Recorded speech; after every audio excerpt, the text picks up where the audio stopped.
கண்ணாடி தட்டில் இருந்த மல்லிகை பூச்சரத்தின் வாசம் அந்த அறை முழுவதையும் ஆக்கிரமித்திருந்தது. பட்டுப்புடவையின் சரசரப்பும் கைகளில் அணிந்திருந்த வளையல்களின் மெல்லிய ஓசையும் அந்த அமைதியான இரவில் அவளுக்கு மட்டுமே கேட்டுக்கொண்டிருந்தன. சுமா 25 வயதான இளம்பெண். கண்ணாடியில் தெரிந்த தன் பிம்பத்தை பார்த்தால் பால் போன்ற வெண்மை நிறம், கூர்மையான கண்கள், அலையான கூந்தல் என இயற்கை அவளுக்கு அழகை வாரி வழங்கி இருந்தது. திருமணத்திற்கு முன்பு அவளை தேடி எத்தனையோ நல்ல வரன்கள் வந்தன. ஆனால் நமக்கு தெரிந்த சொந்தக்கார பையன் தங்கமான குணம், வசதிக்கும் குறைவில்லை என்று பெரியவர்கள் சொன்னபோது சுமாவால் மறுக்க முடியவில்லை. பிரவீனை பார்த்த மாத்திரத்திலேயே அவளுக்கும் பிடித்து போனது உண்மைதான். சற்றே உயர குறைவு என்றாலும் பார்ப்பதற்கு அத்தனை லட்சணமான முகம் அவனுக்கு. சுமா, உள்ளே வரலாமா? மெல்லிய குரலில் கேட்டுக்கொண்டே பிரவீன் அறைக்குள் நுழைந்தான். அவனது கைகளில் ஒரு கிளாஸ் பால் இருந்தது. சுமாவிற்குள் ஒரு புதிய பெண்ணுக்கே உரிய வெட்கமும் இனம் புரியாத எதிர்பார்ப்பும் கலந்த ஒரு நடுக்கம் ஏற்பட்டது. தலை குனிந்து தன் கை விரல்களை பிணைத்து கொண்டு மெத்தையின் ஓரத்தில் அமர்ந்திருந்தாள். பிரவீன் அவளுக்கு அருகில் வந்து அமர்ந்தான். அவளது முகத்தை நிமிர்த்தி பார்த்த அவனது கண்களில் ஒருவித தயக்கமும் ஏதோ ஒரு குற்ற உணர்ச்சியும் இளையோடியதை சுமா கவனிக்க தவறவில்லை. சுமா, நீ ரொம்ப அழகா இருக்க என்றான் பிரவீன். அவனது குரல் இயல்பாக இல்லை, ஏதோ ஒரு நடுக்கம் அதில் தெரிந்தது. நன்றிங்க என்று சுமா மிக மென்மையாக கூறினாள். ஒரு புதிய வாழ்க்கையின் தொடக்கம். ஒரு பெண்ணின் வாழ்நாளில் மறக்க முடியாத அந்த முதல் இரவு. எத்தனையோ கனவுகளுடன் காத்திருந்த சுமாவிற்கு அடுத்த சில மணி நேரங்கள் ஒரு பேரடியாக மாறும் என்று அவள் கனவிலும் நினைக்கவில்லை. இரவு நகர நகர பிரவீனின் நெருக்கமும் அவனது செய்கைகளும் சுமாவிற்கு ஏதோ ஒரு பெரும் குறையை உணர்த்த தொடங்கின. அவனால் ஒரு கணவனாக அவளை முழுமையாக நெருங்க முடியவில்லை. ஆரம்பத்தில் அது வெறும் பதற்றம் என்று நினைத்த சுமாவிற்கு சில நிமிடங்களிலேயே புரிந்தது, அது தற்காலிக பதற்றம் அல்ல, பிரவீனின் உடலில் இருக்கும் ஒரு நிரந்தரமான தவிர்க்க முடியாத குறைபாடு என்று. பிரவீன் சுமாவை பார்க்க முடியாமல் முகத்தை திருப்பிக் கொண்டு மெத்தையின் மறுபுறம் போய் அமர்ந்தான். அவனது தலை குனிந்திருந்தது. அறையில் நிலவிய அந்த நிசப்தம் சுவாரஸ்யமானதாக இல்லை. அது ஒரு மயான அமைதியைப் போல சுமாவை கவ்வியது. என்னை மன்னிச்சிடு சுமா. பிரவீனின் குரல் உடைந்திருந்தது. உன்கிட்ட எதையும் மறைக்கணும்னு நான் நினைக்கல. ஆனா என்னால அதற்கு மேல் அவனால் பேச முடியவில்லை. சுமா அப்படியே உறைந்து போய் நின்றாள். 25 வருடங்களாக அவள் வளர்த்து வந்த அத்தனை வண்ண கனவுகளும் ஒரு கண்ணாடி மாளிகையைப் போல கண்முன்னே நொறுங்கி தவிடுபொடியாவதை அவளால் தாங்கிக் கொள்ள முடியவில்லை. நெஞ்சுக்குள் இருந்து ஒரு பெரும் அழுகை முட்டி கொண்டு வந்தது. ஏன் எனக்கு இந்த நிலைமை? எந்த குறையும் இல்லாத எனக்கு ஏன் இப்படி ஒரு ஏமாற்றம் என்ற கேள்வி அவளது இதயத்தை கிழித்தது. கண்ணீர் அவளது கன்னங்களில் வழிந்தோடியது. அழுது ஆர்ப்பாட்டம் செய்ய வேண்டும் போல இருந்தது. அலறி துடிக்க வேண்டும் போல இருந்தது. ஆனால் அவளது அறிவு அவளை தடுத்தது. மறுநாள் விடிந்தால், பெண்ணே, உன் வாழ்க்கை என்னாச்சு என்று கேட்கும் இந்த சமூகம் எல்லாவற்றிற்கும் மேலாக எத்தனையோ கடன்களை வாங்கி கஷ்டப்பட்டு தங்களுக்கு தெரிந்த நல்ல வரன் என்று நம்பி இந்த திருமணத்தை செய்து வைத்த பெற்றோர் நினைவுக்கு வந்தனர். இந்த உண்மையை அவர்களிடம் சொன்னால் அவர்களின் நெஞ்சு தாங்குமா? பெற்றவர்களின் நிம்மதி அவளது கண்ணீரை விட பெரிதாக தெரிந்தது. சுமா தன் கண்களை துடைத்து கொண்டாள். மனதிற்குள் உக்கிரம் எடுத்த துக்கத்தை ஒரு பெரும் பாறாங்கல்லை போல நெஞ்சுக்குள்ளேயே அமுக்கி புதைத்தாள். மெதுவாக பிரவீனின் அருகில் சென்றாள். அவனது தோளை தொட்டாள். பரவாயில்லைங்க, இது நம்ம தலையெழுத்து. இதை நாம யாருக்கிட்டையும் சொல்ல வேண்டாம். வெளியில நாம எப்போதும் போல சந்தோஷமா வாழலாம். இந்த ரகசியம் நமக்குள்ளேயே இருக்கட்டும் என்று கூறும்போது அவளது சொந்த இதயம் இரத்த கண்ணீர் வடித்தது. அன்றைய இரவிலிருந்து சுமாவின் மௌன ராகம் தொடங்கியது. வெளியில் பார்ப்பவர்களுக்கு அவள் ஒரு அழகான, வசதியான, அன்பான கணவனை பெற்ற அதிர்ஷ்டசாலி பெண். ஆனால் அந்த 4 சுவற்றுக்குள்ளே அவள் தன் பெண்மையின் ஏக்கங்களை அடக்கி வாசிக்கும் ஒரு வாடாமல்லி. காலம் யாருக்காகவும் காத்திருப்பதில்லை. அது தன் பாட்டிற்கு ஓடிக்கொண்டே இருக்கிறது. சுமாவின் வாழ்க்கையிலும் நாட்கள் வாரங்களாகி, வாரங்கள் மாதங்களாகி, இதோ 6 வருடங்கள் உருண்டோடிவிட்டன. 25 வயதில் திருமண பந்தத்திற்குள் நுழைந்த சுமாவிற்கு இப்போது 31 வயது. இந்த 6 வருடங்களில் அவளது வெளி உலகம் எல்லோரையும் போலத்தான் நகர்ந்தது. பிரவீன் குணத்தால் மிகவும் நல்லவன். சுமாவிற்கு என்ன தேவை என்பதை பார்த்து பார்த்து செய்வான். நல்ல புடவைகள், நகைகள், தின்பண்டங்கள் என எதற்கும் குறை வைத்ததில்லை. ஆனால் ஒரு பெண்ணிற்கு இதையெல்லாம் தாண்டி தேவைப்படும் அந்த ஒற்றை பாதுகாப்பு, அரவணைப்பு மற்றும் தாம்பத்திய சுகம் மட்டும் அவளுக்கு காணல் நீராகவே இருந்தது. வெளியில் கணவன் மனைவியாக வலம் வந்தாலும் வீட்டிற்குள் நுழைந்ததும் அவளுக்கு கிடைப்பது ஏகாந்தமான தனிமை மட்டும்தான். பிரவீன் எப்போதும் குற்ற உணர்ச்சியிலேயே அவளை எதிர்கொண்டான். அவனது கண்கள் சுமாவை பார்க்கும் போதெல்லாம் என்னை மன்னித்து விடு என்று கேட்பது போலவே இருக்கும். அவனும் எத்தனையோ மருத்துவர்களிடம் ரகசியமாக சென்று ஆலோசனை பெற்று பார்த்தான். ஆனால் எந்த முன்னேற்றமும் இல்லை. சுமாவிற்குள் இருக்கும் பெண்மை நாளுக்கு நாள் வறண்டு போய்கொண்டிருந்தது. இரவில் பக்கத்தில் கணவன் படுத்திருந்தாலும் கோடிக்கணக்கான மைல்களுக்கு அப்பால் அப்பால் இருப்பது போன்ற ஒரு தனிமை அவளை வாட்டும்.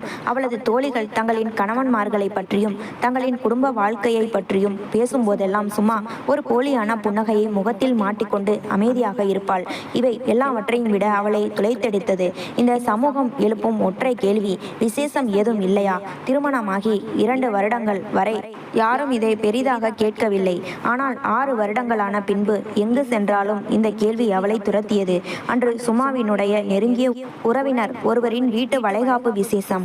சுமா பட்டு உடுத்தி மல்லிகைப்பூ சூடி அழகாகத்தான் சென்றிருந்தாள்.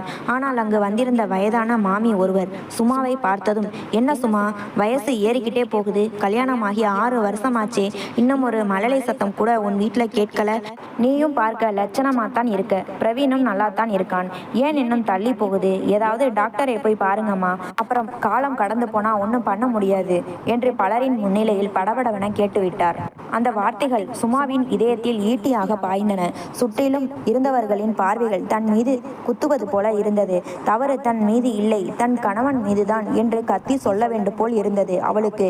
நான் ஒரு அக்னி பிரவேசம் செய்து கொண்டிருக்கிறேன், என்னை கேட்க உங்களுக்கு என்ன உரிமை இருக்கிறது என்று கேட்க துடித்தது அவளது மனம். ஆனால் வழக்கம் போல தன் அழுகையை விழுங்கி கொண்டாள். இல்ல மாமி, அதெல்லாம் ஒண்ணுமில்லை, சீக்கிரம் நடக்கும் என்று உதடுகள் மட்டும் சிரிக்க உள்ளுக்குள் இரத்த கண்ணீர் வடித்தாள். பிரவீனால் ஒருபோதும் தனக்கு ஒரு தாயாகும் பாக்கியத்தை கொடுக்க முடியாது என்கிற கசப்பான உண்மை அவளுக்கு மட்டுமே தெரியும். ஒரு குழந்தையை தன் மார்போடு அணைத்து அதற்கு பாலூட்டி கொஞ்சி மகிழும் அந்த தாய்மைக்கான ஏக்கம் அவளுக்குள் நாளுக்கு நாள் ஒரு தீயாக எரிந்து கொண்டிருந்தது. தெருவில் போகும் குழந்தைகளை பார்க்கும் போதெல்லாம் அவளது கைகள் தானாக இயங்கும். விசேஷத்தை முடித்துவிட்டு வீட்டிற்கு வந்த சுமா அறைக்குள் சென்று கதவை தாளிட்டு கொண்டு மெத்தையில் விழுந்து கதறி அழுதாள்.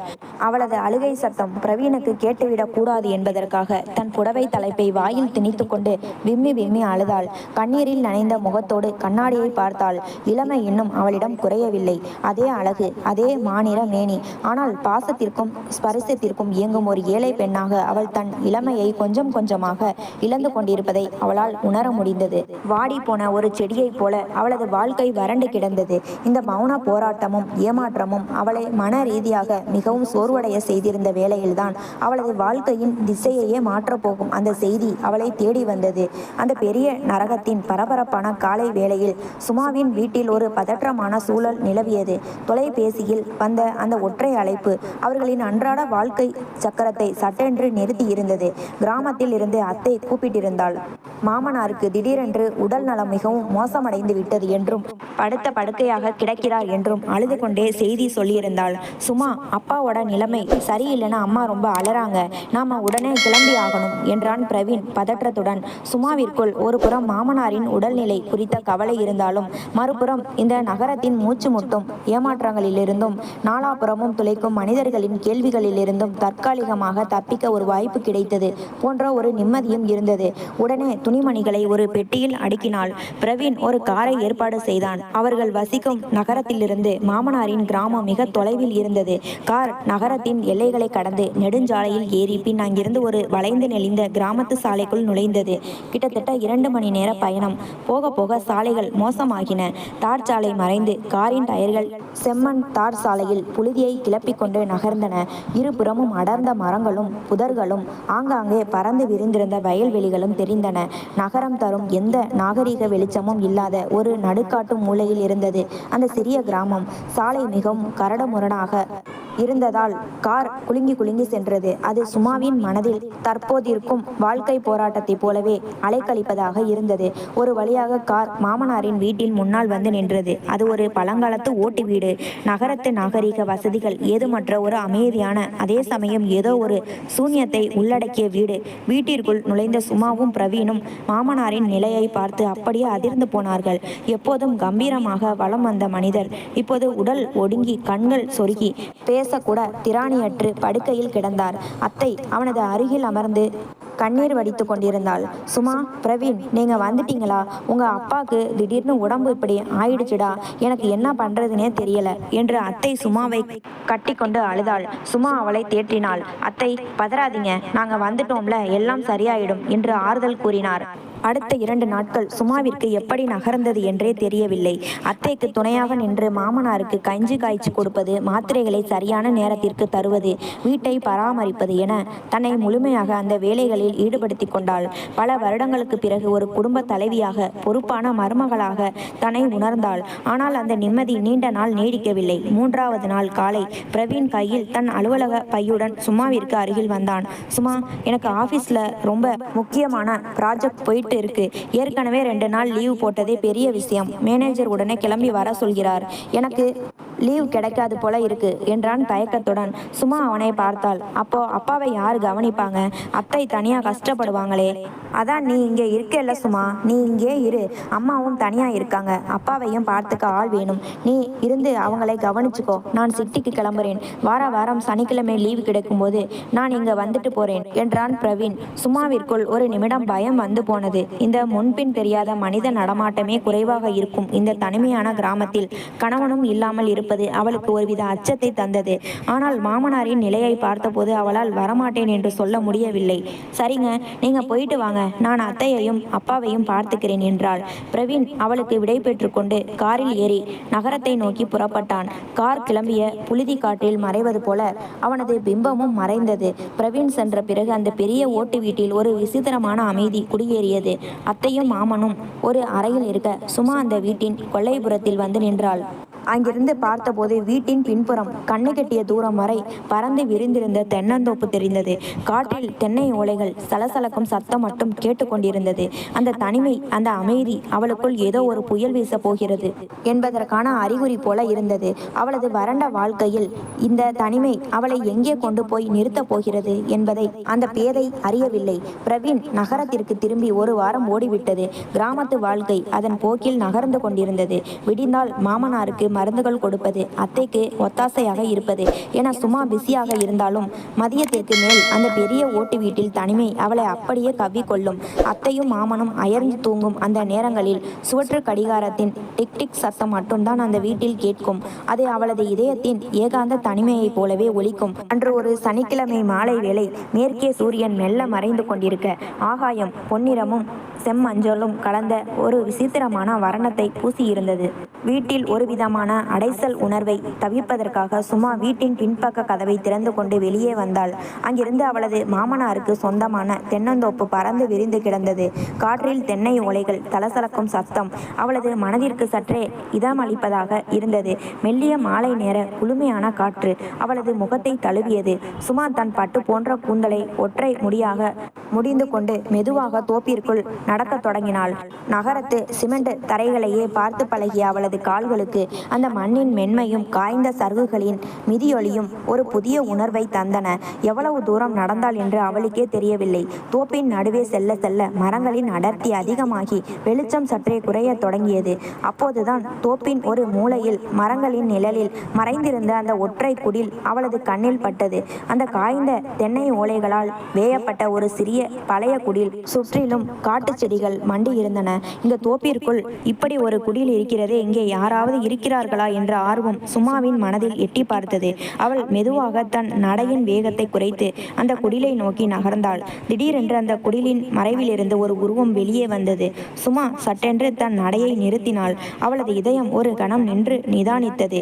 அங்கே நின்றிருந்தவன் வீரணன், தோப்பின் காவலாளி மற்றும் வேலையாள். அவனை பார்த்த மாத்திரத்தில் சும்மாவால் தன் கண்களை திருப்பிக் கொள்ள முடியவில்லை. கிட்டத்தட்ட 6 அடி உயரம், கருநிற மேனி, கதிரவனின் வெயிலில் உழைத்து இறுகிய பாறை போன்ற உடலமைப்பு. அவன் சட்டை அணியாமல் ஒரு ஒற்றை துண்டை மட்டும் தோளில் போட்டிருந்தான். ஜிம்னாஸ்டிக் வீரர்களைப் போல அவனது மார்பு சதைகளும் தோள் பட்டைகளும் செதுக்கியது போல் திரண்டு நின்றன. நெற்றியில் வழிந்த வியர்வை துளிகள் அந்த மாலை நேர மங்கலான வெளிச்சத்தில் மின்னின. பார்ப்பதற்கு ஒரு காட்டு மிருகத்தின் கம்பீரத்தோடும் அதே சமயம் முரட்டுத்தனமான ஆண்மையின் அடையாளமாகவும் அவன் அங்கு காட்சியளித்தான். 6 வருடங்களாக ஆண்மையின் ஸ்பரிசத்தையோ ஒரு கணவனின் முரட்டுத்தனமான அரவணைப்பையோ அறியாத சுமாவிற்குள் வீரனின் அந்த தோற்றம் ஒரு மின்னலைப் போல பாய்ந்தது. ஒரு பெண்ணாக அவளது உள்ளுணர்வில் ஆழத்தில் தூங்கிக் கொண்டிருந்த ஏதோ ஒரு பலவீனமான நரம்பு சட்டென்று விழித்து கொண்டது. அவளது கண்கள் அவளை அறியாமலேயே அவனது கட்டுமஸ்தான உடலமைப்பை ஆழமாக அளவிட்டன. அவளது முகத்தில் ஒரு மெல்லிய சலனம் தோன்றி மறைந்தது. அதே நேரத்தில் வீரனனும் அவளை பார்த்து விட்டான். அவனது கூர்மையான கண்கள் சுமாவின் மீது நிலைத்தன. கிராமத்து உடைகளில் மட்டுமே பெண்களை பார்த்த அவனுக்கு நகரத்து நளினத்தோடும் பால் போன்ற வெண்மை நிறத்தோடும் தங்களுக்கு சொந்தமான நிலத்தின் மகாராணி போல நின்றிருந்த சுமா ஒரு பேரழகியாக தெரிந்தாள். அவனது உதட்டின் ஓரத்தில் ஒரு மெல்லிய வசிய புன்னகை அரும்பியது. அடுத்த கணமே சுமாவிற்குள் ஒரு பயங்கரமான குற்ற உணர்ச்சி தலை தூக்கியது. சீ, நான் என்ன செய்து கொண்டிருக்கிறேன்? யாருடைய உடம்பை நான் பார்த்து கொண்டிருக்கிறேன்? எனக்கு திருமணமாகிவிட்டதே. பிரவீன் எவ்வளவு நல்லவர்! கணவனுக்கு துரோகம் செய்யும் எண்ணமா இது என்று அவளது மனசாட்சி அவளை சாட்டையால் அடித்தது போல இருந்தது.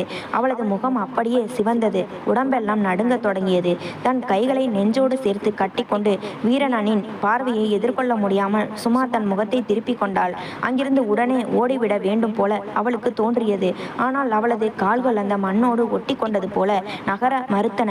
அந்த ஒற்றை குடிலின் முன்னால் அந்த மாலை நேர நிசப்தத்தில் இருவேறு உலகங்களை சேர்ந்த இரு மனிதர்களின் பார்வைகள் சந்தித்து கொண்ட அந்த தருணம் சுமாவின் வாழ்க்கையில் வீசப்போகும் ஒரு பெரும் சூறாவளியின் தொடக்கமாக அமைந்தது. அந்த தென்னந்தோப்பின் நிசப்தத்தை உடைத்து கொண்டு வண்டுகளின் ரிங்காரமும் மரங்களின் சலசலப்பும் மட்டுமே கேட்டுக்கொண்டிருந்த அந்த மாலை வேளையில் சுமாவின் இதயம் ஒரு போர்க்களத்தை போல அடித்து கொண்டது. அவளது கால்கள் அங்கிருந்து நகர துடித்தாலும் அவளது கண்கள் கண்ட அந்த முரட்டுத்தனமான ஆண்மையின் பிம்பம் அவளை ஒரு கணம் உறைய வைத்திருந்தது. அவளது தடுமாற்றத்தை கண்ட வீரனன் தன் தோளில் கிடந்த துண்டால் நெற்றியில் வழிந்த வியர்வையை துடைத்து கொண்டே மெதுவாக அவளை நோக்கி நடந்து வந்தான். அவனது ஒவ்வொரு எட்டிலும் ஒரு விதமான அசாத்திய தைரியமும் வேட்டைக்கு வரும் சிறுத்தையின் நிதானமும் தெரிந்தது. சுமாவிற்கு அருகில் ஒரு சில அடிகள் தூரத்தில் வந்து நின்றவன் தன் கைகளை கூப்பி உதடுகளில் அந்த வசிய புன்னகையை தக்க வைத்து கொண்டு பேசத் தொடங்கினான். என்னம்மாவரே, நல்லா இருக்கீங்களா? உங்க கல்யாண பந்தல்ல பார்த்தது, அதுக்கப்புறம் இப்பதான் இத்தனை வருஷம் கழிச்சு உங்களை பார்க்கிறேன். உங்க தர்சன பாக்கியமே இன்னைக்கு தான் கிடைச்சிருக்கு என்றான் அவனது கணீர் என்ற கிராமத்து குரலில். அவன் அம்மா அவரே என்று மரியாதையாக கூப்பிட்டாலும் அவனது கண்கள் சுமாவின் முகத்திலும் அவளது வெண்மை நிற கழுத்திலும் தான் நிலைத்திருந்தன. அந்த பார்வையில் இருந்த தீவிரம் சுமாவிற்குள் ஒரு மெல்லிய நடுக்கத்தை ஏதோ ஒரு வழியில் ஏற்படுத்தியது. சுமா தன் புடவை தலைப்பை சற்றே இழுத்து போர்த்தி கொண்டு தன் குரலை முடிந்தவரை கம்பீரமாக மாற்ற முயன்றாள்.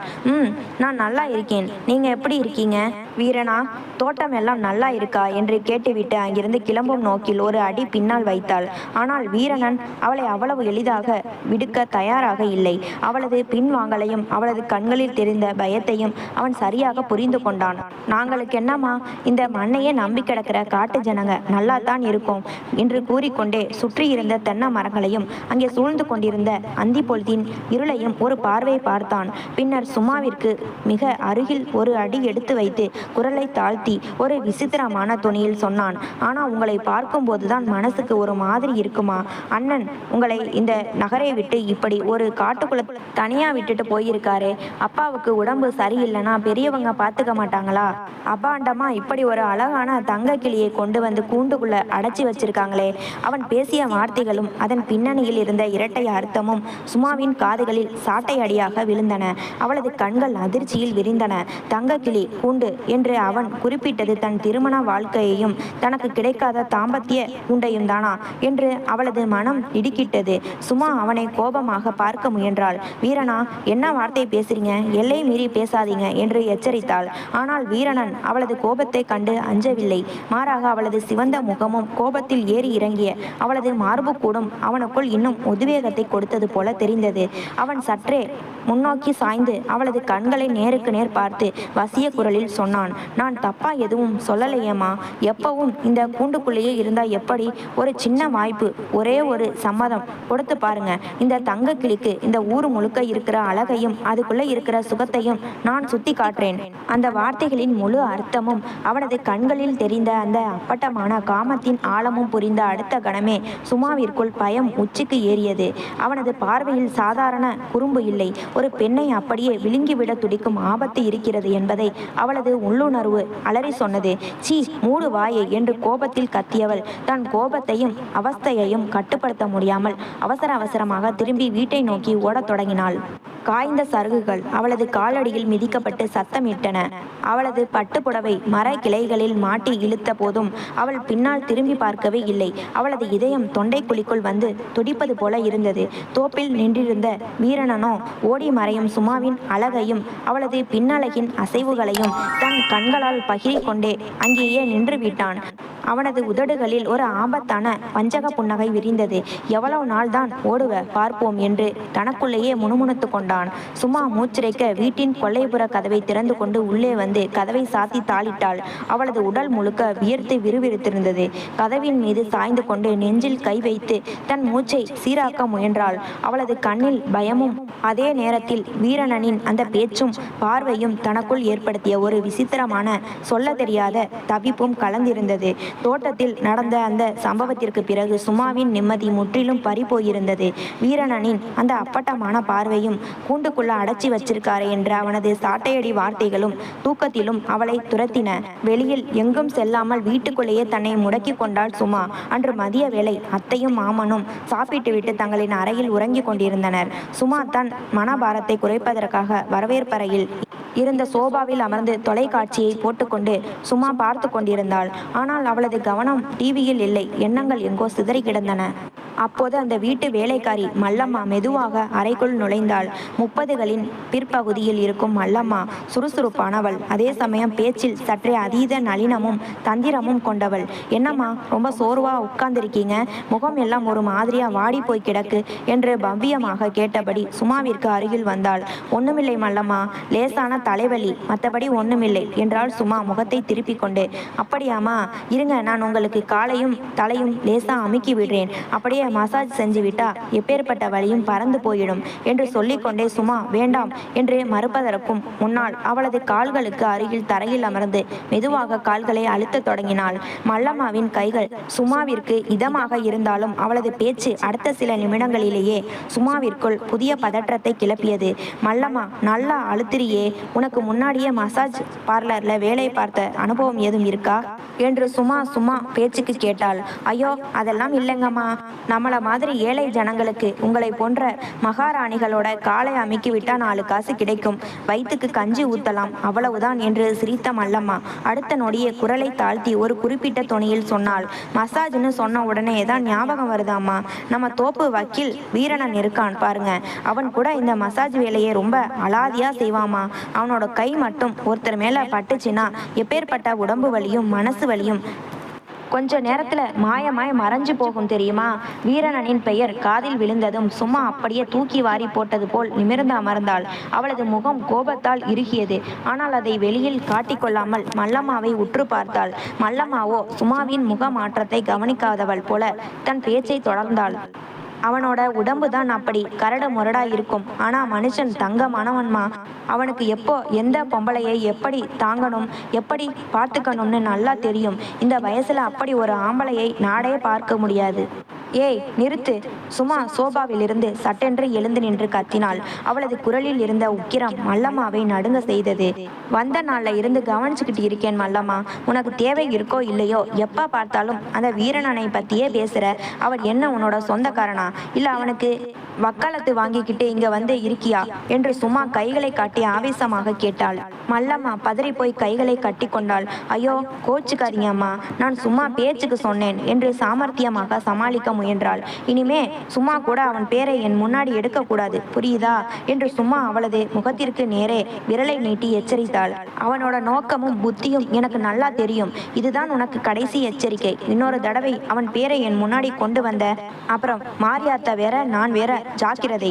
சும்மாவின் இந்த ருத்ர ரூபத்தை கண்ட மல்லம்மா பயந்து போய் தலையாட்டி விட்டு மன்னிச்சிடுங்கம்மா, இனி பேச மாட்டேன் என்று கூறிவிட்டு அவசர அவசரமாக கொல்லைப்புறம் நோக்கி ஓடினாள். மல்லம்மா சென்ற பிறகும் சும்மாவின் நெஞ்சுக்கூடு பயங்கரமாக ஏறி இறங்கியது. வீரணனின் ஆதிக்கம் இந்த வீட்டிற்குள்ளும் நுழைந்து விட்டதா? மல்லம்மாவை அவன் நமக்கு எதிராக பயன்படுத்துகிறானா என்ற சந்தேகம் அவளுக்குள் வலுத்தது. கிராமத்து தனிமை இப்போது அவளுக்கு வெறும் அமைதியாக தெரியவில்லை. அது ஆபத்துகள் நிறைந்த ஒரு சிலந்தி வலையைப் போல அவளை சுற்றிலும் பின்னப்படுவதை அவள் உணர்ந்தாள்.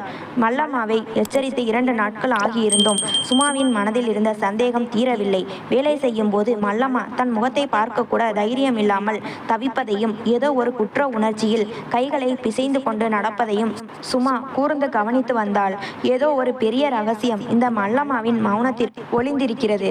அதை தெரிந்து கொள்ளாமல் என்னால் நிம்மதியாக இருக்க முடியாது என்று சுமா தீர்க்கமாக முடிவு செய்தாள். அன்று மதியம் அத்தையும் மாமனும் வழக்கம் போல உறங்க சென்றனர். மல்லம்மா கொல்லைப்புறத்தில் பாத்திரங்களை கழுவி கொண்டிருந்தாள். சுமா மெதுவாக அங்கே சென்றாள். கொல்லைப்புற கதவை உள்பக்கமாக தாளிட்டாள். அந்த சத்தம் கேட்டு மல்லம்மா திடுக்கிட்டு திரும்பினாள். சுமாவின் முகம் தீவிரமாக இருப்பதைக் கண்டு அவளது கைகளில் இருந்த பாத்திரம் நழுவி தரையில் விழுந்தது. அம்மா என்று மல்லம்மா நடுங்கும் குரலில் அழைத்தாள். இங்க வா மல்லம்மா என்று சுமா ஒரு நாற்காலியில் அமர்ந்தபடி தன் குரலை மிகவும் கண்டிப்பாக்கி கூறினாள். நான் அன்னைக்கே உன்னை எச்சரித்தேன். ஆனாலும் உன் முகத்துல ஏதோ ஒரு பயம் தெரியுது.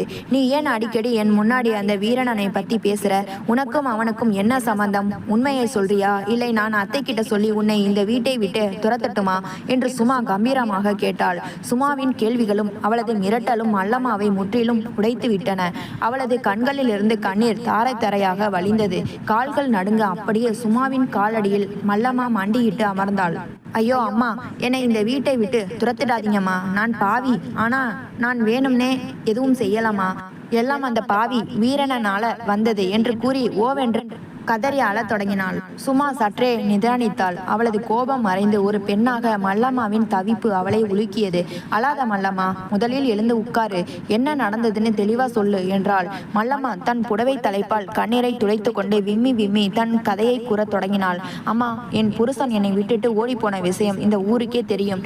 நான் இந்த வீட்டில் வேலை செஞ்சுதான் என் வயித்தை கழுவிக்கிட்டு இருக்கேன். நான் தனியா இருக்கிறதை நோட்டமிட்ட அந்த மிருகம் வீரனன் என் மேல கண்ணு வச்சான். 2-3 தடவை அவன் கூட வர்றதுக்கு என்னை கூப்பிட்டான். ஆனா எனக்கு அவனோட புத்தி தெரிஞ்சதால நான் தப்பிச்சுக்கிட்டே இருந்தேன். அவளது குரல் தூக்கத்தால் தழுதழுத்தது.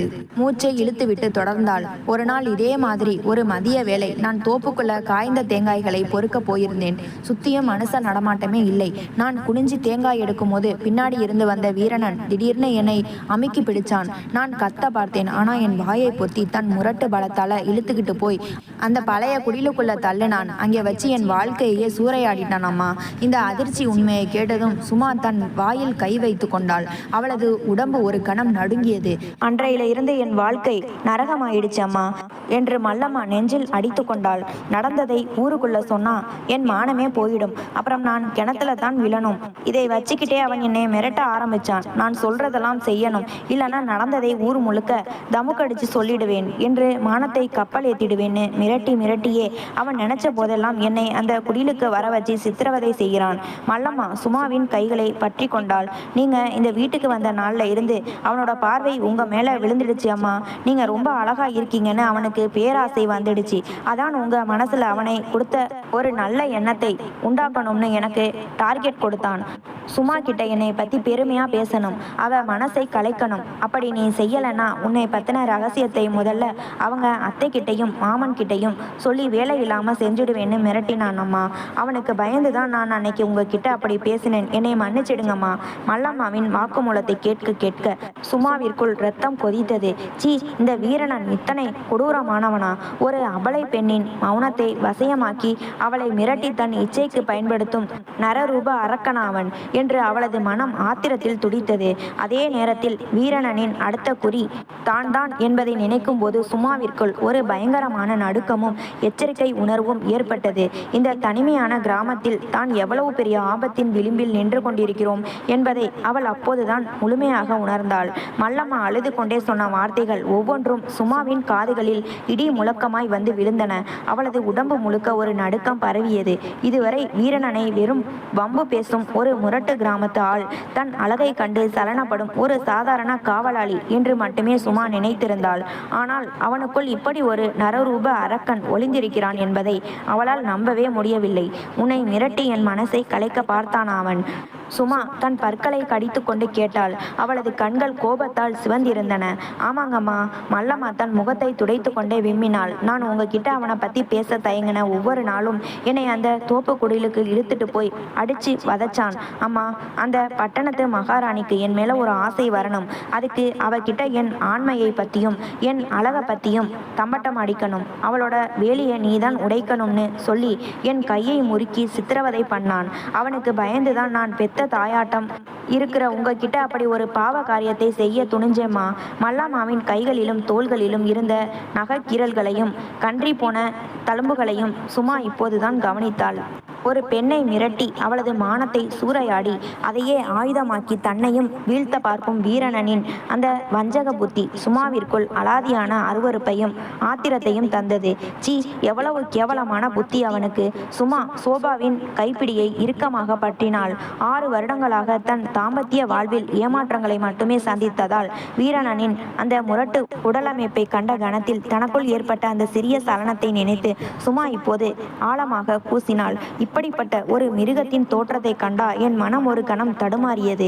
இவன் ஆண்மகனே இல்லை, பெண்களின் பலவீனத்தை வசியமாக்கும் ஒரு நரி என்று தன் மனசாட்சியிடம் சபதம் செய்தாள். அதே நேரத்தில் சுமாவிற்குள் இருந்த பயம் இப்போது மெல்ல மெல்ல மறைந்து ஒரு தீர்க்கமான எச்சரிக்கை உணர்வாக மாறத் தொடங்கியது. பிரவீன் நகரத்தில் இருக்கிறான். அத்தையும் மாமனும் வயதானவர்கள், உடல்நிலை சரியில்லாதவர்கள். இந்த சூழ்நிலையில் தன்னைத்தானே பாதுகாத்து கொள்ள வேண்டிய கட்டாயத்தில் அவள் இருக்கிறாள். மல்லம்மா, அழுகையை நிறுத்து.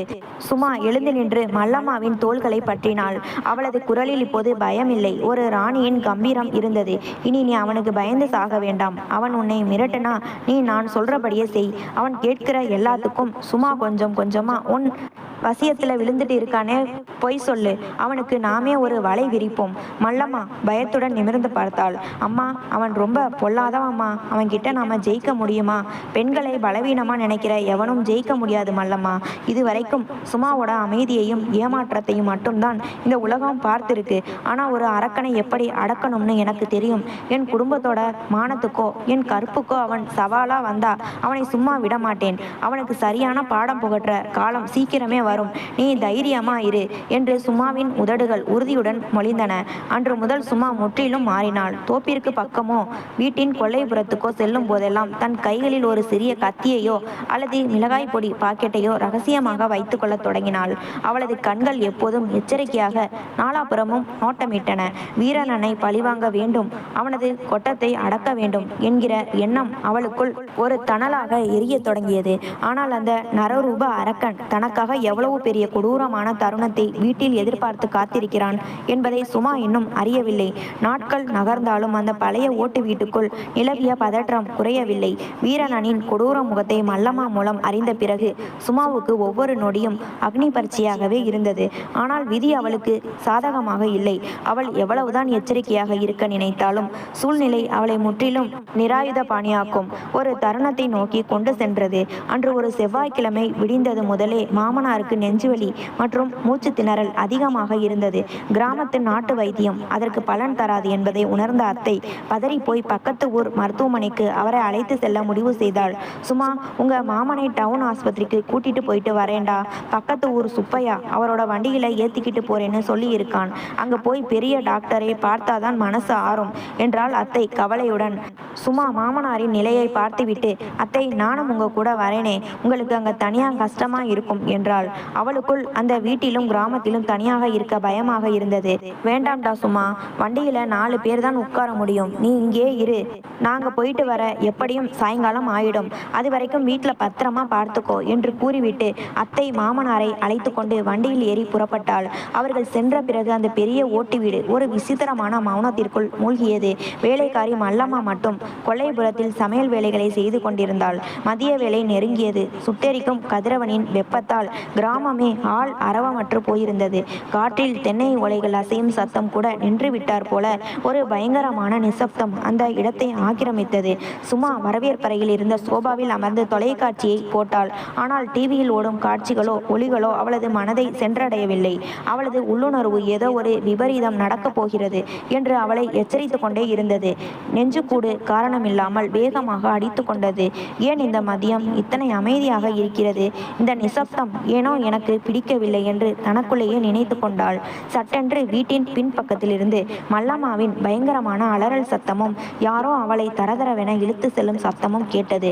பாத்திரங்கள் உருளும் ஓசையும் மல்லம்மா தப்பிக்க போராடும் முனகல்களும் அந்த அமைதியான வீட்டின் சுவர்களில் முட்டி எதிரொலித்தன. டிவி ரிமோட்டை கையில் வைத்திருந்த சுமா அப்படியே அதிர்ச்சியில் உறைந்து போனாள். அவளது உடம்பு தூக்கி வாரி போட்டது. அந்த அலறல் சத்தம் சாதாரணமாக எழும் சத்தமல்ல, ஒரு வேட்டை மிருகத்திடம் சிக்கிய பலவீனமான ஜீவனின் மரண ஓலம் அது. சுமா சோபாவிலிருந்து சட்டென்று எழுந்தாள். அவளது கைகள் நடுங்கின. அவள் எதிர்பார்த்த அந்த புயல் அவளது எச்சரிக்கை வளையங்களை எல்லாம் தாண்டி இதோ அவளது வீட்டின் வாசலுக்கே வந்து விட்டது என்பதை அவள் உணர்ந்தாள். அமைதியாக இருந்த அந்த மதியம் இப்போது அவளது வாழ்க்கையே தலைகீழாக மாற்றப்போகும் ஒரு கொடூரமான போர்க்களமாக மாறத் தொடங்கியது. கொல்லைபுரத்தில் இருந்து வந்த மல்லம்மாவின் மரண அலறல் சுமாவின் இதய துடிப்பை ஒரு கணம் நிறுத்தியது. சோபாவில் இருந்து பாய்ந்தெழுந்தவள் தன் அச்சத்தையும் தாண்டி ஒரு பெண்ணை காப்பாற்ற வேண்டும் என்கிற ஆத்திரத்தோடு சமையலறை நோக்கி ஓடினாள். அங்கே கொல்லைப்புற திண்ணையில் சுமா கண்ட காட்சி அவளது இரத்தத்தை உறைய வைத்தது. மல்லம்மாவின் தலைமுடியை சுருட்டி தன் முரட்டு கையால் பிடித்து கொண்டு அவளது முகத்தில் ஓங்கி அரைந்து கொண்டிருந்தான் வீரணன். அவளது ஜாக்கெட் கிழிந்து முகமெல்லாம் இரத்தமும் கண்ணீருமாக மல்லம்மா தரையில் கிடந்து துடித்தாள். என்னடா பண்ணிட்டு இருக்கீங்க? சுமா சிங்கக்குட்டி போல கத்தினாள். அவளது குரலில் இருந்த நடுக்கத்தை மறைத்து கொண்டு கண்களில் அக்னியை தேக்கினாள். சுமாவின் குரல் கேட்டு வீரணன் தன் கையை நிறுத்தினான். மல்லம்மாவின் தலைமுடியை உதறிவிட்டு மெதுவாக திரும்பினான். அவனது கண்கள் கல்லுண்ட வெறியோடு சிவந்திருந்தன. சட்டை அணியாத அவனது கரிய கட்டுமஸ்தான மார்பில் வியர்வை பெருக்கெடுத்து ஓடியது. அவளது மாமனாரும் அத்தையும் வீட்டில் இல்லை என்பதை துல்லியமாக தெரிந்து கொண்டுதான் அவன் உள்ளே நுழைந்திருக்கிறான் என்பது அவனது திமிரான பார்வையில் தெரிந்தது. வாங்கம்மாவாரே என்று வக்கிரமாக பற்களை காட்டி சிரித்தான் வீரணன். இந்த சண்டாளி நான் சொன்ன வேலையை ஒழுங்கா செய்யல, உங்களை பத்தி என்கிட்ட இல்லாததும் பொல்லாததும் சொல்லிக்கிட்டு இருக்கா, அதான் கொஞ்சம் பாடம் புகட்டினேன் என்றான் எள்ளலாக.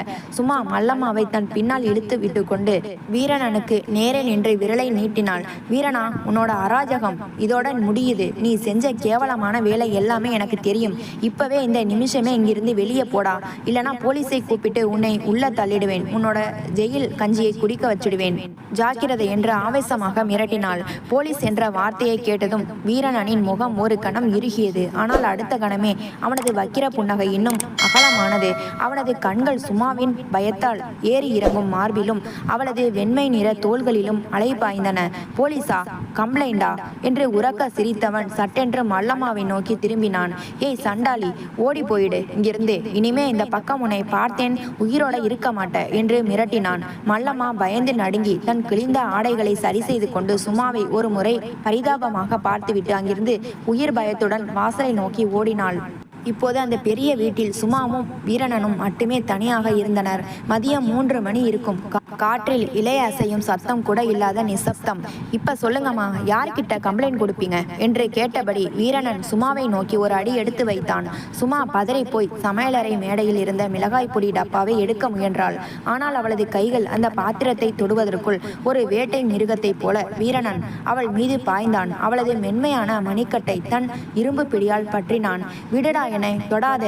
சுமா அலறினாள். தன் இன்னொரு கையால் அவனது மார்பில் குத்தினாள். நகங்களால் கீறினாள். ஆனால் பாறை போன்ற அவனது உடம்பில் அவளது நகைக்கீறல்கள் எந்த மாற்றத்தையும் ஏற்படுத்தவில்லை. வீரணனின் கரிய முரட்டுத்தனமான கைகள் சுமாவின் இடுப்பை வளைத்து பிடித்தன.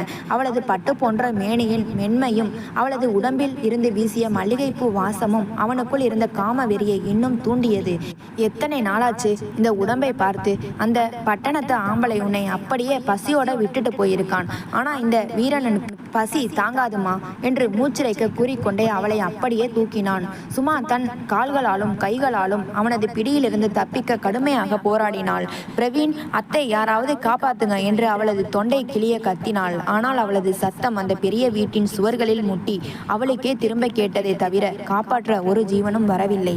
வீரணன் அவளது அலறலையும் போராட்டத்தையும் பொருட்படுத்தாமல் அவளை வலுக்கட்டாயமாக தூக்கி கொண்டு சமையலறைக்கு அருகில் இருந்த அந்த இருண்ட படுக்கை அறைக்குள் நுழைந்தான்.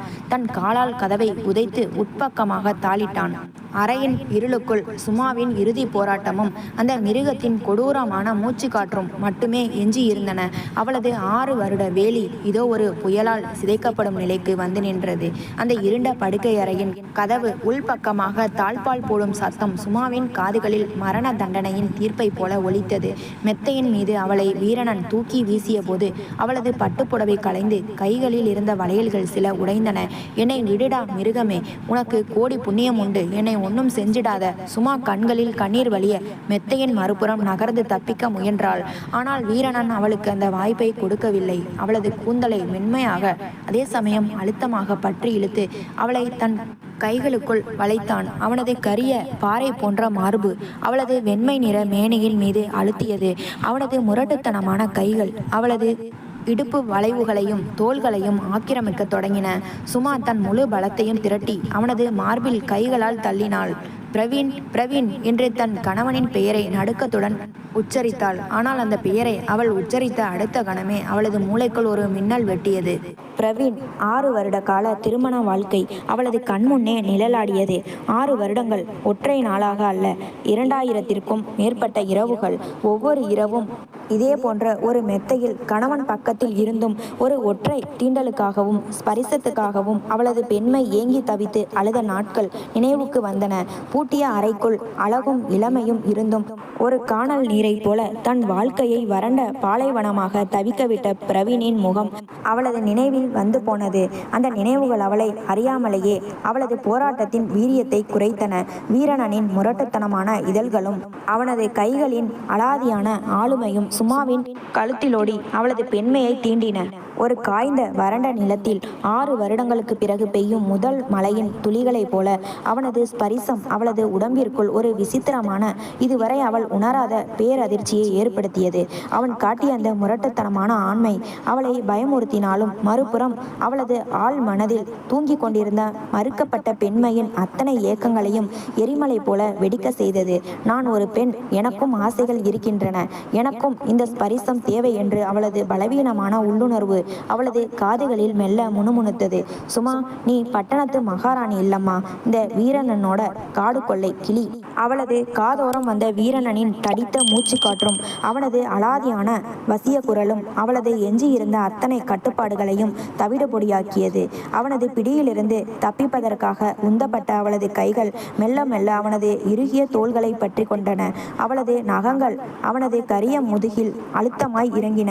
கண்கள் தானாக மூடிக்கொள்ள அவளது இதயம் குற்ற உணர்ச்சியிலும் அதே சமயம் இதுவரை அனுபவிக்காத ஒரு பெண்மையின் முழுமையிலும் விசித்திரமாக துடித்தது. தன் கணவனுக்கு துரோகம் செய்கிறோம் என்கிற தார்மீக வேலி ஒரு பெண்ணாக தனக்கு மறுக்கப்பட்ட ஸ்பரிசத்தின் ஏக்கத்தால் முற்றிலும் உடைந்து நொறுங்கியது. சுமா தன் அத்தனை போராட்டங்களையும் கைவிட்டு அந்த இருண்ட அறையில் அந்த முரட்டு ஆண்மையின் மடியில் ஒரு சிறகிழந்த பறவையைப் போல தன்னை அறியாமலேயே சரணடைந்தாள்.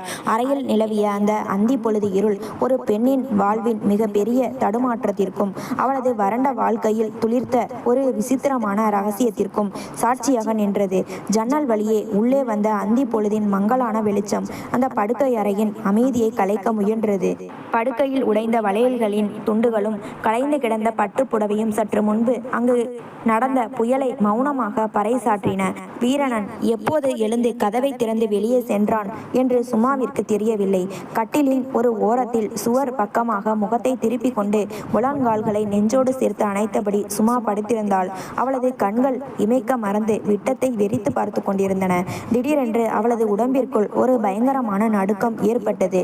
நெஞ்சுக்குள் இருந்து ஒரு பெரும் அழுகை முட்டி கொண்டு வந்தது. நான் என்ன செய்துவிட்டேன் கடவுளே, நான் என்ன காரியம் செய்துவிட்டேன்? சுமா தன் முகத்தை 2 கைகளாலும் மூடிக்கொண்டு கதறி அழுதாள். அவளது விம்மல் சத்தம் அந்த இருண்ட அறைக்குள் எதிரொலித்தது. பிரவீனின் முகமும் அவனது சாதுவான சிரிப்பும் அவளது கண்முன்னே வந்து அவளை சித்திரவதை செய்தன.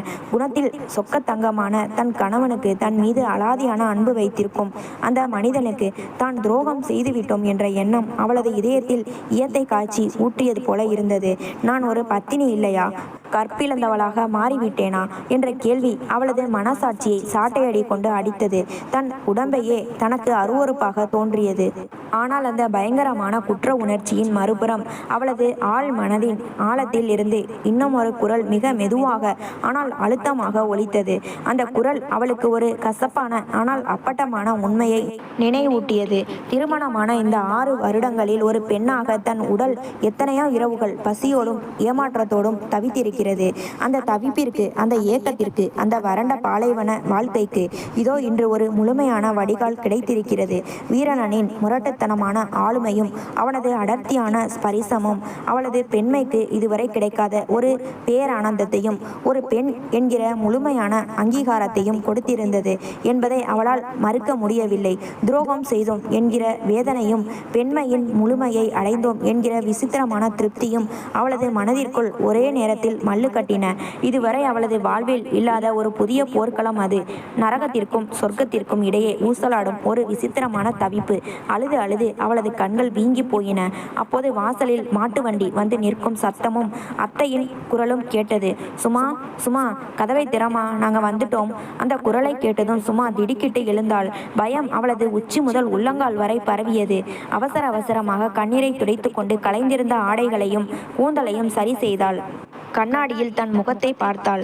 அதில் பயமும் ஒரு இரகசியத்தை தாங்கி நிற்கும் குற்ற உணர்ச்சியின் நிழலும் அப்பட்டமாக தெரிந்தன. முகத்தில் ஒரு போலியான அமைதியை வரவழைத்து கொண்டு நடுங்கும் கைகளால் படுக்கை அறை கதவை திறந்து கொண்டு வெளியே வந்தாள். இனி அவளது வாழ்க்கை முன்போல் இருக்கப் போவதில்லை.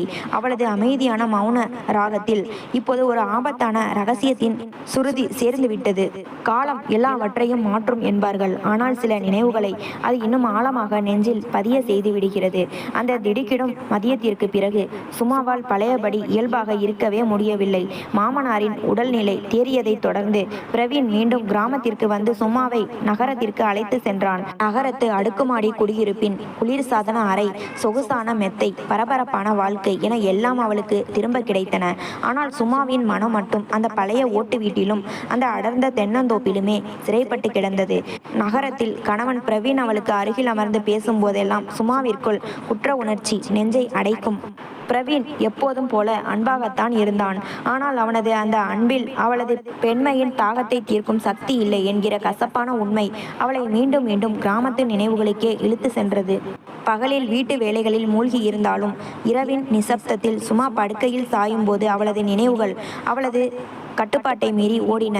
வீரணனின் அந்த 6 அடி உயர கம்பீரமும் பாறை போன்ற அவனது முரட்டுத்தனமான கைகளும் அவளது வறண்ட பெண்மையை தொட்டு எழுப்பிய அந்த விசித்திரமான ஸ்பரிசமும் அவளது நரம்புகளுக்குள் மீண்டும் மீண்டும் மின்சாரமாய் பாய்ந்தன.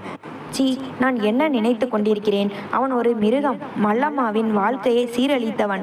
அவனை போய் நான் நினைக்கலாமா என்று அவளது பகுத்தறிவு அவளை கண்டித்தது. ஆனால் அவளது உடம்பும் ஆள் மனமும் அந்த அரக்கனின் ஆண்மைக்கு அடிமையாகி போனதை அவளால் மறுக்க முடியவில்லை. அவளது வறண்ட செடிக்கு புதிய துளிர் விட்டது அவனது ஸ்பரிசத்தால் தான் என்கிற ரகசியம் அவளுக்குள் ஆழமாக பதிந்துவிட்டது. மாதங்கள் உருண்டோடின. மாமனாரை பார்ப்பதற்காகவோ அல்லது விசேஷங்களுக்காகவோ சும்மா ஒவ்வொரு முறை மீண்டும் அந்த கிராமத்து வீட்டுக்கு வரும்போதும் அவளுக்குள் ஒரு புதிய பதற்றமும் எதிர்பார்ப்பும் தொற்றிக் கொண்டது.